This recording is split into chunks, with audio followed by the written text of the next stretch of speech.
সেই তাকে কি বলা হবে? তাকে বলা হবে তোমার ফিজিক্যাল চেঞ্জ বা ভৌত পরিবর্তন। দেখো কি কি আছে ফিজিক্যাল চেঞ্জ বা ভৌত চেঞ্জ উদাহরণ। এক নম্বর হচ্ছে example of physical change include melting ice cream at room temperature. অর্থাৎ যখন আমরা কোনো আইসক্রিম যখন খাই, রুম টেম্পারেচার যখন বলে তখন কি যায়? আইসক্রিমটা গলে যায়, তাই তো? আইসক্রিমটা যখন গলে যায় ওর মেইন সাবস্টেন্সটা কি আছে? মেইন সাবস্টেন্স কি বল? আইস।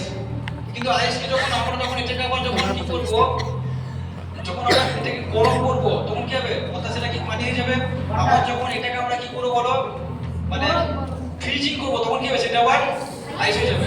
তাহলে এটা কি বলছে যে example of physical changes including melting ice cream at room temperature, shape of paper change when torn into pieces। অর্থাৎ দেখো আমরা লিখে নিই,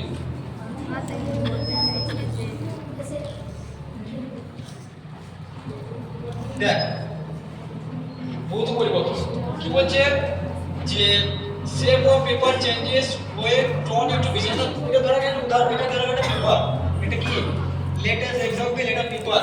ভালো শুনবি, লেটেস্ট এক্সাম্পল এটা হচ্ছে পেপার।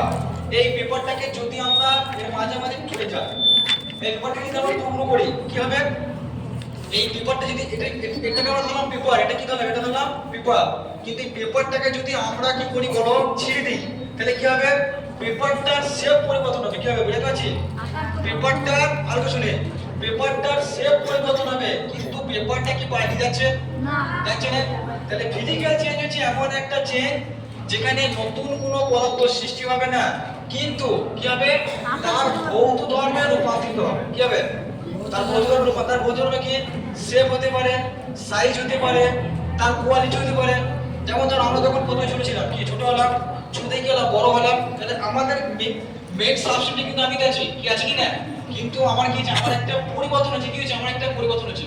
পরিবর্তন হচ্ছে না, এই পরিবর্তনটাকে কি বলা হচ্ছে? ভৌত পরিবর্তন। Do you understand what I am saying now? Everybody? Yes?